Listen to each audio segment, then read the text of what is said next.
दंडयात्रार आज अंतिम दिवस यदि कहवा दंडयात्रा दीर्घ 14 दिन धरी दंडुआ माने विभिन्न दंड परिवेशन सहित माँ श्यामा काली पीठर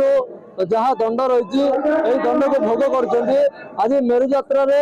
अंतिम दिवस रही आम आलोचना करवा कौन कौन दंड रही माँ विश्वास कौन रही आम पचारि बुझीना आपण को खबर ओडिशा स्वागत आपन परिचय। नमस्ते चंडिका मो श्यामा काली अंग लगी सेवक आउ समस्त श्रद्धालु वृंद एवं भक्त वृंद मानू आउ दर्शक वृंद मानू मेरु यात्रा बा महाविश्व पणा संक्रांतिर हार्दिक अभिनंदन एवं प्रणाम। दीर्घ 13 दिन धरी आमर बालुंकेश्वर माँ श्यामा दंड काली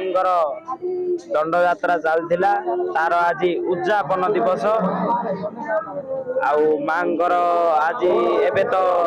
धूली दंड चली धूली दंड पर मांकर पानी दंड हम पानी दंड रे दंड जियाई होगी आसला पर ये झामुरे 13 भुकुता चलिए जलंता निआरे चलला पर पाट भुकुता महोदय को मेरु यज्ञ कुंड ऊपर को गोड़ तल को मुंड कर झुला हम से झुलार 3 मुठा झुणा दिहब से झुणा मारला बेले पाट भुकुता नाकरू 3 टोपा रक्त पड़ो बोली आम विश्वास रही। जड़े भक्त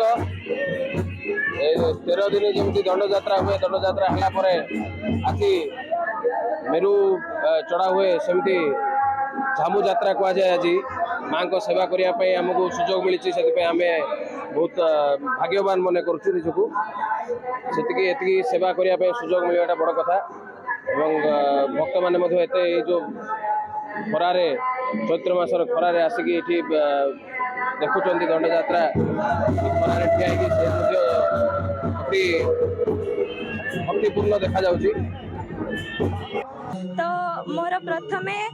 हिंदू नववर्ष तथा ओडिया नववर्ष उपलक्षे समस्त हार्दिक शुभेच्छा और शुभकामना जहाँ यही हिंदू ओडिया नववर्ष होम ओडिया मानकर नुआ वर्ष जहाँ कि चैत्र मास शुक्ल पक्ष प्रतिपदा तिथि पड़ी थाए एवं यही मसरे ही अर्थात यही 15 दिन 14 दिन धरी जो दंड नाच होता है ताहा तो सबु अंचल सबु लोक मानकर तथा आम ओडिशार एक प्रचलित पर्व अटे जहाँ कि माँ श्यामा काली को नहीं पूजा करा जाय थाए एवं आम पारलाखेमुंडी रे गत एप्रिल 2 ठारू यह आरंभ होईची आज होची एहार शेष दिन तो यही शेष दिन रे मु बस एति कामना करछि जे माँ श्यामा काली एवं प्रभु हनुमान अपार कृपा दुनियार समस्त लोक उपरे रही था। धन्यवाद।